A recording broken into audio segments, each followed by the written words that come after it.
మనం యెజబేలు సహవాసములో ఉండడం కూడా ఒక మద్యమే అని తెలుసుకున్నాం. దేవుడు ఉగ్రత అనే మద్యాన్ని భక్తిహీనులకు తాగిస్తాడు అని తెలుసుకున్నాం. ఇప్పుడు ఇంకొక విషయాన్ని కూడా మనం తెలుసుకుందాం. ప్రకటన గ్రంథం 18వ అధ్యాయం 3వ వచనంలో ఉన్నటువంటి ఆ యెజబేలు అందరినీ మత్తులుగా చేసింది. దీన్ని మద్యంతో ఎందుకు పోల్చాడు అంటే, ఇది నమ్మిన వారు, దీన్ని వెంబడిస్తున్న వారికి విచక్షణ పోతుంది, జ్ఞానం పోతుంది. వాళ్ళు ఏం చేస్తున్నారో సరైన అవగాహన ఉండదు. ఇప్పటికీ చూడండి, కులం పిచ్చి అదో మత్తు, మతం పిచ్చి అదో మత్తు, జూదం అదో మత్తు, వ్యాపారంలో కల్తీ వ్యాపారం చేయడం అదో మత్తు, దొంగతనం చేసేవాడికి అదో మత్తు వాడికి కదా. ఎవడికి ఏది చేస్తున్నాడో అదే వాడికి మత్తు. మత్తులో ఉన్నవాడు ఏం చేస్తాడో తెలియదు, కానీ చాలా ధైర్యంగానే చేస్తాడు. దేవుడు భక్తులకు తాగించే మత్తు ఏమిటో చెప్పి మిగతాయి వివరిస్తాను. దేవుడు భక్తులకు తాగించే మత్తు ఏమిటో తెలుసా? పరిశుద్ధాత్ముడు అనే మద్యాన్ని దేవుడు తాగిస్తాడు. ఏం మద్యం? అమ్మమ్మ కిరణ్ పాల్ గారు, మీరు ఎంత మాట అన్నారు, అత్యంత పరిశుద్ధుడైన పరిశుద్ధాత్ముని మద్యముతో పోలుస్తారా మీరు అని. అందుకే మెసేజ్ ముందే నేను అన్నాను, అన్ని పోలికలు కాదు, పోలికలో కొన్ని పోలికలే అని. మద్యం అంటే నిజంగా మద్యం కాదు, మత్తు కోసమే మద్యం అనే ప్రస్తావన వాడుతున్నాం. ఈ మాట నేను వాడలేదు, పౌలు గారే వాడారు. చాలా స్పష్టంగా ఎఫెసీ పత్రికలో పౌలు గారు చెప్పారు. చూడండి, ఎఫెసీ పత్రిక 5వ అధ్యాయము 18వ మాట. మరియు మద్యముతో మత్తులై ఉండకుడి, దానిలో దుర్వ్యాపారము కలదు, అయితే ఆత్మపూర్ణులై ఉండుడి. అవును, మద్యం ప్రస్తావన మాట్లాడేటప్పుడు పౌలు గారికి ఆత్మ గురించి అవసరం ఏమొచ్చింది చెప్పండి. మద్యం గురించి మాట్లాడేవాడు మౌనంగా మద్యం గురించే మాట్లాడి హెచ్చరిస్తే అయిపోయేది. అదే వచనంలో అలా కాదు, ఇలా ఉండండి అంటున్నాడు. ఏంటండి? తాగుడు మానితే మీరు పరిశుద్ధాత్మ పొందుతారని అర్థమా? కాదు. దాని అర్థం ఏమిటంటే, మద్యముతో మీరు ఏమవ్వకూడదని ఉన్నది, మత్తులై. మరి దేంతో మత్తులై ఉండమని? మద్యంతో మత్తులు కావద్దు బాబు, ఇంకొకటి ఉంది మీరు మత్తులుగా ఉండడానికి. ఏంటది? ఆత్మతో మత్తులై ఉండుడి. Praise the lord. ఇప్పుడు నేను మీకు కొందరిని ఆత్మలో మత్తులైన వారిని చూపిస్తా. ఓ ముగ్గురునో నలుగురినో చూపిస్తాను. వారు ఆత్మతో మత్తులైనప్పుడు ఎలాంటి సూరకార్యాలు చేశారో భూమి మీద మీకు అర్థమైపోతుంది. Praise the lord. మొదటి వ్యక్తిని మనం దావీదుని చూద్దాం. ఆత్మతో నింపబడినప్పుడు ఆయన ఏం చేస్తున్నాడు? నాట్యం ఆడుతున్నాడు. ఏం జారిపోయాయి? భూమి మీద ఎవరికి బట్టలు జారిపోతాయి చెప్పండి? రోడ్డు మీద బట్టలు జారిపోయినా కానీ ఎవరికి తెలియవు కదా. ఇప్పుడు దావీదుకు కూడా ఏం తెలియట్లేదు? బట్టలు జారిపోయిన సంగతి ఆయనకు తెలియనే ఆత్మలో మత్తుడైపోయాడు. ఆత్మలో పరిశుద్ధమైన మత్తిది. ఈ మత్తెక్కితే నువ్వు నీతిగా ప్రవర్తిస్తావు, న్యాయంగా ప్రవర్తిస్తావు, యథార్థంగా ప్రవర్తిస్తావు, సిగ్గుమా అనేసి పనిచేస్తావు. పరిశుద్ధాత్ముని మత్తెక్కితే ఆయన చెప్పిందే వింటావు, ఇంకెవరు మాటినవు. సంసోనికి మత్తెక్కింది, దెలీలా మత్తు. దిగేసరికి కళ్ళు పోయినాయి, దిగేసరికి బలం పోయింది. మత్తు దిగేసరికి అన్నీ పోయినాయి. చేతులు కట్టేశారు, కాళ్ళు కట్టేశారు, గుండు చేసేసారు. దేవుణ్ణి బతిమాలుకున్నప్పుడు మరలా పరిశుద్ధాత్ముడు వచ్చాడు. అప్పుడు మరలా మత్తెక్కింది. ఈసారి ఏం చేసింది? శత్రువులను హతమార్చిన మత్తది. Praise the lord. యేసు ప్రేమలో కూడా మత్తుంది. పరిశుద్ధుడైనటువంటి దేవుడు ఈ భూమి మీద ఉన్నటువంటి ఈ మద్యాన్ని వాడడానికి ముఖ్య కారణం ఏమిటంటే, ఇందులో మద్యంలో 2 లక్షణాలు మనం పోల్చుకోదగింది. ఒకటి నాశనం చేయగలిగింది, ఇంకొకటి మంచి చేయగలిగిన లక్షణం కూడా ఉంది. చెప్తున్నాను వినండి. మద్యం తాగిన వాడికి ఎవరికైనా ధైర్యం ఎక్కువ. అప్పటి వరకు వాడు పిల్లేమో కానీ తాగినాక పూలవుతాడు కదా. ఎప్పుడు రమ్మని చూసుకుందాం, ఎవడైనా సరే రమ్మన్, ఏదైనా చేస్తాను, ఎవడైనా ఏయ్ అంటాడు. దిగిన తర్వాత కుక్కిన పేనోలో పడి ఉంటాడు. నేనేమనలేదే అంటాడు. అంటే మద్యపు మత్తు ఏం చేస్తుంది? మనిషికి ధైర్యాన్ని ఇస్తుంది. అలాగే పరిశుద్ధాత్ముడు అనే మద్యం మన మీదకి వస్తే మనకు కూడా ధైర్యం వస్తుంది. ఎదుటిన్నవాడు ఎవడైనా కానీ మనం లెక్క చేయం. దేవుని పని జరిగేంత వరకు వెనకాడం, ఆ మత్తులో సాగుతూ ఉంటాం అంతే. మీకు తెలుసా, మంచులో మనందరి కోసం తమ ప్రాణాలు ఇవ్వడానికి కూడా వెనకాడకుండా బార్డర్లో పనిచేస్తున్న జవాన్లు ఉన్నారు కదా, సైనికులు. వాళ్ళు చలికి తట్టుకోవడం కోసం ఏం తాగుతారు తెలుసా? మందు తాగుతారు, మద్యం. అది ఆరోగ్యకరంగా తయారు చేస్తారు. వాళ్ళ ఆరోగ్యాలు పాడవకుండా వేడిని పుట్టిస్తుంది, వారికి చలి లేకుండా చేస్తుంది. అంటే మద్యంలో మత్తులై అజ్ఞానంగా నాశనం అయ్యే వాళ్ళు ఉన్నారు. అదే మత్తుతో గొప్ప పనులు చేసేవాళ్ళు కూడా. ఒకే పోలికను పోల్చుకోరాదు మనం. పని పాట లేకుండా తాగి తిని రోడ్ల మీద పడేవాడంత దౌర్భాగ్యుడు ఇంకొకడు లేడు. మందు తాగరాదు, కానీ అదే మద్యము ఇంకొకరికి అది బలం అవుతుంది. అలాగే దావీదు పరిశుద్ధాత్మ అభిషక్తుడైన తర్వాత ఎట్లాంటి మత్తెక్కిందంటే, ముందు అంత పెద్దాడు ఏమండి, దాదాపుగా ఎన్ని మూరలంట? 6 మూరల జానెడు గొలియాతు. ఈయనేమో తొడకిందికి కూడా రాలేదు. నువ్వెంతరా అంటున్నాడు.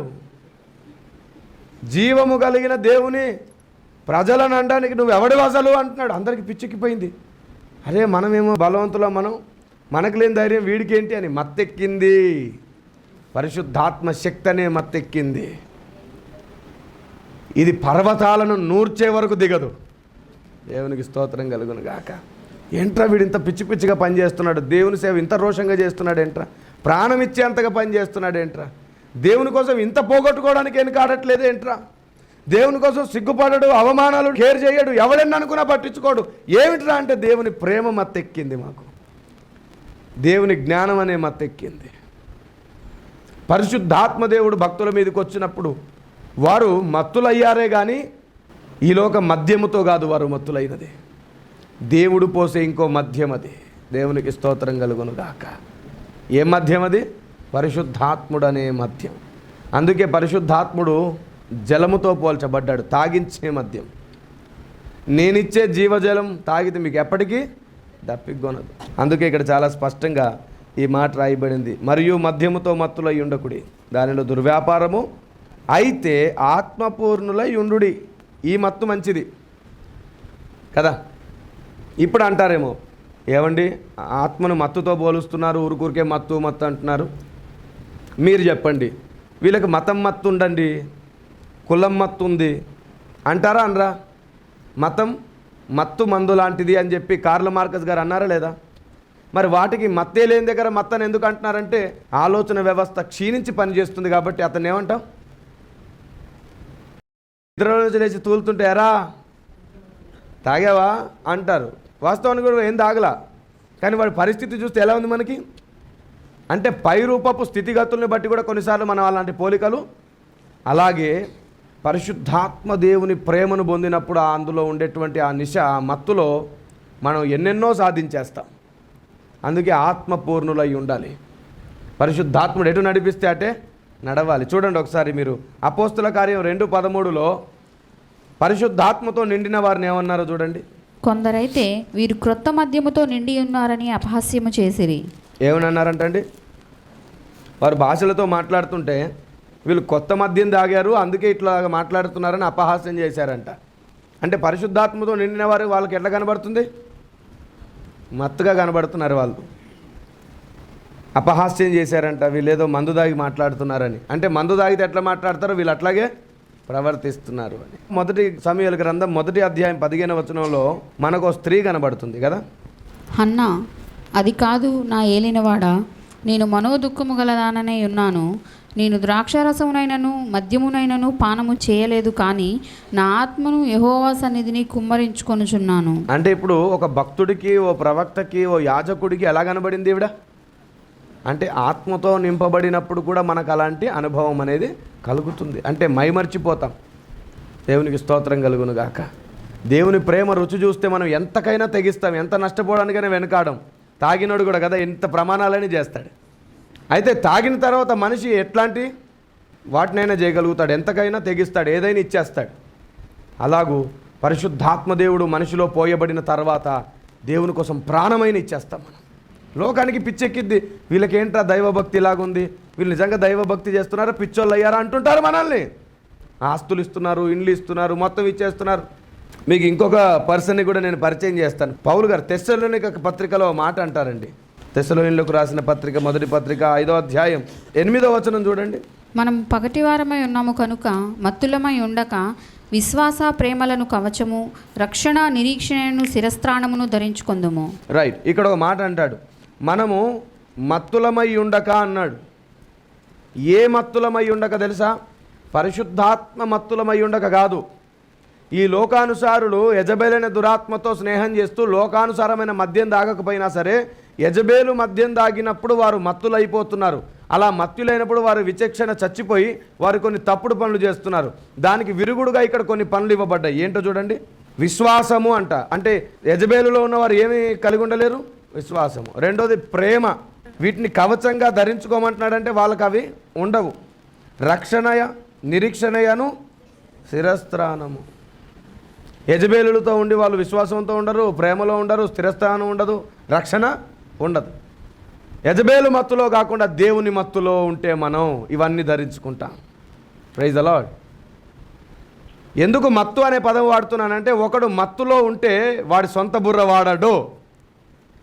అందుకే ప్రభువు కూడా భక్తులు కూడా మాట్లాడున్నది మీరు కాదు, మీ యందు పరిశుద్ధాత్ముడే మాట్లాడతాడు అధికారులతో అంటాడు. దేవుని శక్తి మనలో కార్యసాధకమై ఉన్నది. బయట తాగిన వాళ్ళకేమో మందు కార్యసాధకం, మనకేమో దేవుని శక్తి కార్యసాధకం. ఇప్పుడు చెప్పండి, మనం మత్తులైన ఉన్నప్పుడు మనకేం పని చేయకూడదు? సొంత మైండ్ పని చేయకూడదు. దేవుని జ్ఞానమే మన మైండ్లో పని చేయాలి. దేవుని ప్రేమ అనే మత్తెక్కాలి మనకి, దేవుని జ్ఞానం అనే మత్తెక్కాలి. నిర్లక్ష్యము, అజ్ఞానం అనే మత్తులు ఉంటాయి. చూడండి ఒకసారి యెషయా గ్రంథంలో 19:14 చూడండి. యెహోవా ఐగుప్తు మీద మూర్ఖత గల ఆత్మను కుమ్మరించి ఉన్నాడు. ఏ ఆత్మ అంట? ఇప్పుడు మూర్ఖత గల ఆత్మ దేవుని దగ్గర ఉందంటే మంచి ఆత్మ కూడా ఉన్నట్టే కదా. ఐగుప్తు మీద కుమ్మరించబడిన ఈ ఆత్మ మూర్ఖత గల ఆత్మ. చదవండి అమ్మ. మత్తుడు తన వాంతిలో తూలిపడునట్లు. ఎలాగంట ఆ ఆత్మ ఏం చేస్తుందంట? అంటే దేవుని దగ్గర నుంచి వచ్చిన ఏ ఆత్మ అయినా సరే ఖచ్చితంగా ఏం పుట్టిస్తుంది? మత్తు పుట్టిస్తుంది. కానీ ఇది మూర్ఖత గల ఆత్మ కాబట్టి వీరిని నాశనంలోనికి నడిపించే మత్తు పుట్టించింది. ఇలాంటి ఆత్మే ఒకటి మనకు తెలుసు కదా. ఎక్కడ? తెస్సలోనిలకు రాసిన పత్రిక 2వ అధ్యాయం 10వ వచనం 11వ వచనం. దుర్నీతిని పుట్టించు సమస్త మోసముతోనూ నశించుచున్న వారిలో సాతాను కనపరచు బలమును అనుసరించి ఉండును. ఇందుచేత సత్యమును నమ్మక దుర్నీతి అని అభిలాష గల వారందరూ శిక్షావిధి పొందుటకై అబద్ధమును నమ్మునట్లు మోసము చేయు శక్తిని దేవుడు వారికి పంపుచున్నాడు. ఎట్లా నమ్ముతారండి? ఉన్నట్టుండి అబద్ధాన్ని ఎట్లా నమ్ముతారంటే మత్తెక్కిద్ది వాళ్ళకి. ఆ దురాత్మ మత్తెక్కి వాళ్ళు ఎటు వెళ్తున్నారో వాళ్ళకే తెలియదు. తాగినోడికి ఏం చేస్తున్నాడో తెలియదు. అలాగా సాతాను మత్తెక్కినోడికి వాడు ఏం చేస్తున్నాడో చూడండి. ఈరోజు క్రైస్తవులు చాలామందిని చంపుతున్నారు. వాళ్ళకి ఏమెక్కింది? దురాత్మ వారి మనోనేత్రములకు గుడ్డితనం కలగజేసి వారికి మత్తునెక్కించింది. మతం అనే మత్తు వారికి ఉంది. తెస్సలోనిలకు రాసిన పత్రికలోనే మొదటి పత్రిక 5వ అధ్యాయం 6వ వచనం నుండి. కావున ఇతరుల వల్లే నిద్రపోక మెలకువగా ఉండి మత్తులము కాకయుందుము. నిద్రపోవువారు రాత్రివేళ నిద్రపోవుదురు, మత్తుగా ఉండువారు రాత్రివేళ మత్తుగా ఉందురు. మనము పగటి వారమై ఉన్నాము కనుక మత్తులమై ఉండక విశ్వాస ప్రేమలను కవచము, రక్షణ నిరీక్షణను శిరస్త్రాణమును ధరించుకొందము. ఇక్కడ 22 వరకు అక్కడ చదువుతూ పోతుంటే మొత్తం పరిశుద్ధాత్ముని కార్యాలే కనబడతాయండి. మొత్తం పరిశుద్ధాత్ముని కార్యాలే. లక్షణాలన్నీ పరిశుద్ధాత్ముడు కలిగించేవే కనబడతాయి. ప్రవచించడం, శక్తి పొందడం, ప్రార్థించడం అన్నీ పరిశుద్ధాత్ముని మంచి ఉన్నత లక్షణాలే. కాబట్టి ఈ లోకంలో మనుషులు తయారు చేసే మద్యము తాగరాదు. రెండవది దేవుని ఉగ్రత మద్యము తాగరాదు. మూడవది సాతాను పోసేటువంటి మద్యము తాగరాదు. అత్యంత ప్రాముఖ్యమైన మద్యం ఉన్నది, అది దేవుడు భక్తులకు తాగించే మద్యము. ఇది తాగితే సొంత బుద్ధి నాశనం అవుతుంది, దేవుని బుద్ధి స్థాపితమవుతుంది. ఇవి లోకంలో తాగితే సొంత బుద్ధి పోయిద్ది, ఉన్న బుద్ధి పోయిద్ది, నాశనం చేసేసుకుంటాం, బుద్ధి లేని జ్ఞానం లేని వారం అవుతాం. సామెతలు 20వ అధ్యాయం 1వ వచనంలో ఉంది. Praise the lord. కాబట్టి మనం పగటి వారము గనక రాత్రి వేళ వారు తాగినది కాదు, మనము వెలుగు సంబంధులం కనుక వెలుగునే తాగవలెను. Praise the lord.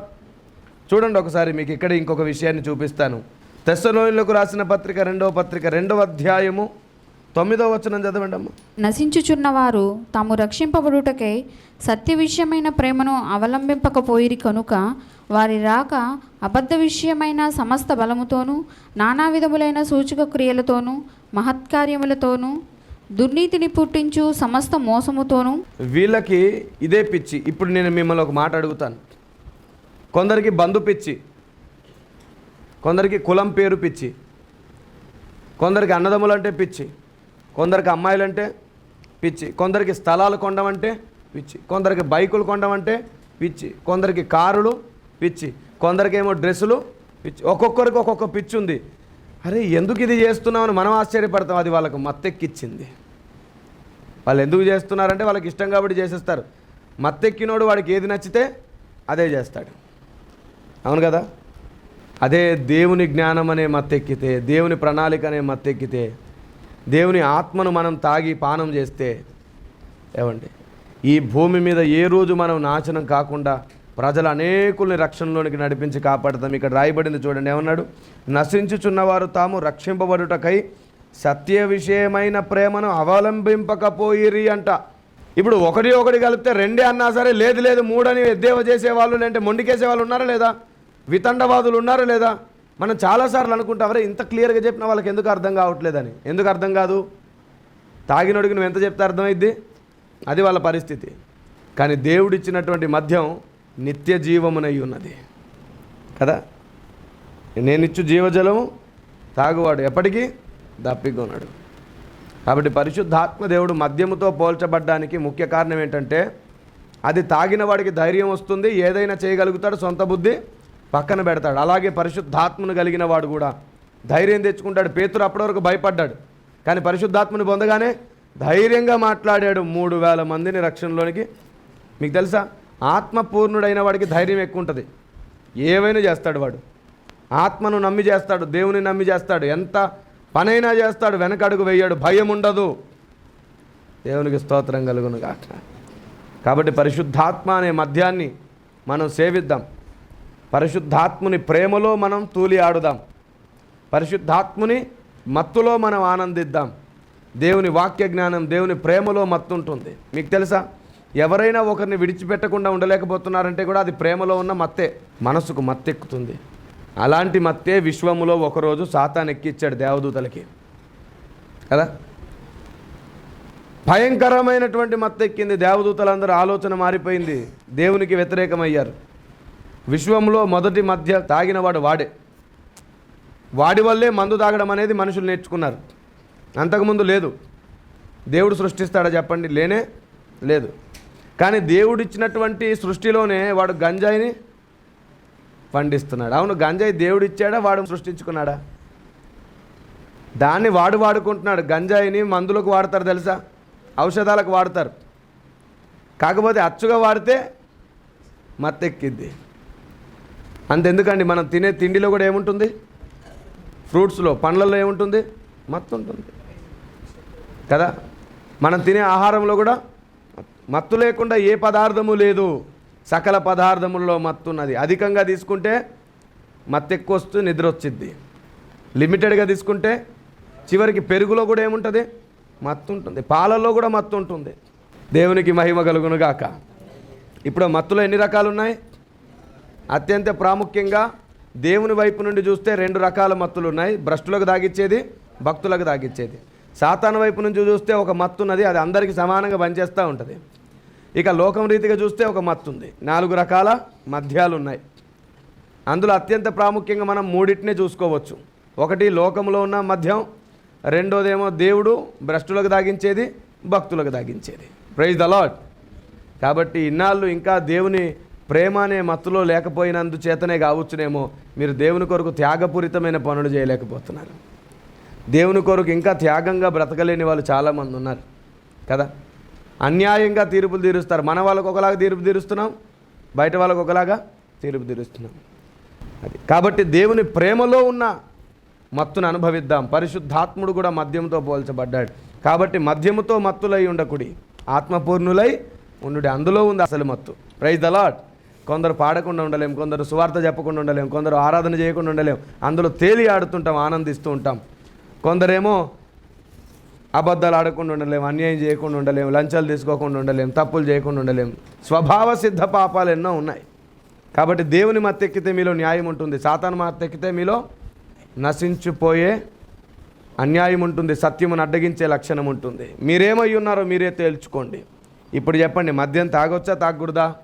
ఈ లోక మద్యంలో ఏవియు తాగరాదు, సాతాను మద్యం అసలు ముట్టరాదు. దేవుడు మనకిచ్చే పరిశుద్ధాత్ముడనే మద్యంలోనే మనం మత్తులమైపోతాం. మనకి ఇంకా సపరేట్ మత్తు అక్కర్లా. ఈ మత్తు దిగే లోపే రాకడ వచ్చేస్తుంది. ఈ మత్తు దిగి మనం కళ్ళు తెరిచే లోపే మనకు అందమైన లోకం కనబడిపోతుంది. అందుకే తాగినోడు ఏమంటాడు? స్వర్గం ఇక్కడే కనబడుతుందిరా అంటాడు. ఈ లోక మందు తాగితే స్వర్గం కాదురా, పరిశుద్ధాత్ముని మధ్యము తాగితే. అందుకే నా ఆత్మ లేనివాడు నా రాజ్యమునకు, పరిశుద్ధాత్ముని వలన స్వర్గం వెళ్తాం మనం. దేవునికి స్తోత్రం. కాబట్టి గుర్తుంచుకోండి, ఆయన ఎక్కువగా ప్రేమించండి, ఆయన ప్రేమలో ఉన్న మధురిమను అనుభవించండి. దేవుని కొరకు స్వబుద్ధిని చంపేసి, సొంత జ్ఞానాన్ని చంపేసి దేవుని చిత్తమే చేయడానికి పరిగెత్తండి. దేవుడు మీకు తోడై ఉండునుగాక. ప్రార్థన చేసుకుందాం. పరిశుద్ధుడైన మా దేవా, నీకు వందనాలు. మద్యమును గూర్చి కొంత అవగాహన కలిగే అవకాశం మీరు మాకు ఇచ్చారు.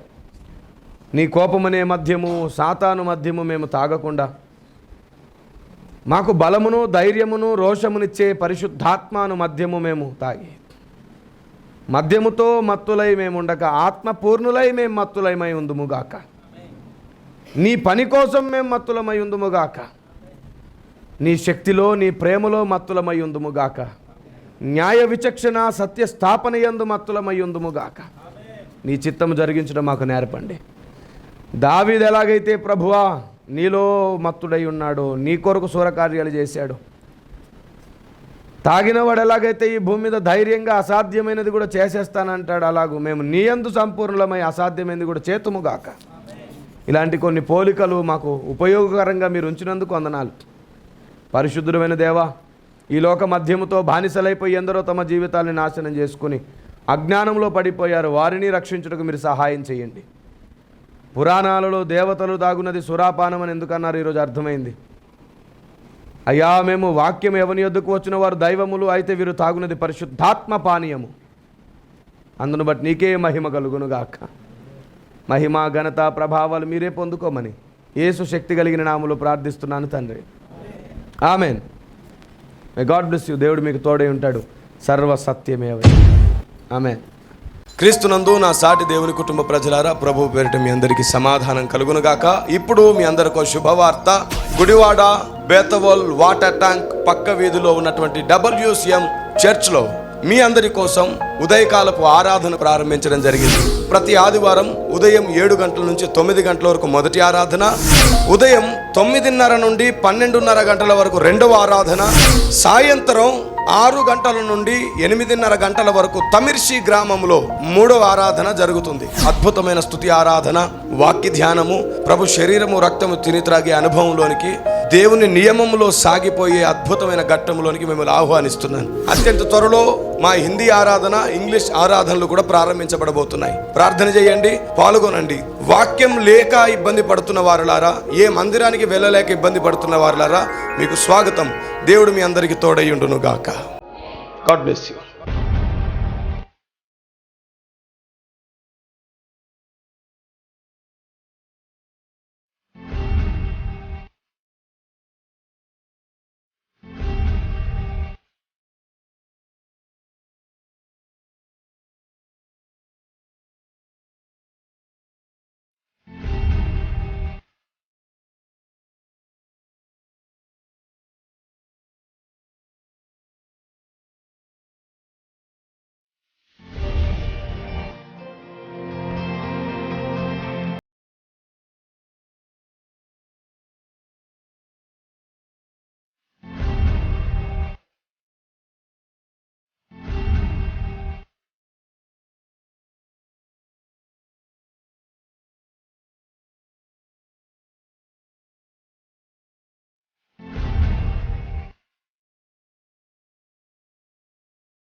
చీకటిలో క్రైస్తవం సత్యానికి తల వంచని వేషమే మోసము. మార్చుకోని గుణం, చంపుకోని అహం, దుర్దినం రాకముందే మేలుకో తక్షణం. వేడుకో క్రీస్తుని. కారు చీకటిలో క్రైస్తవం సత్యానికి తల వంచని వేషమే మోసం.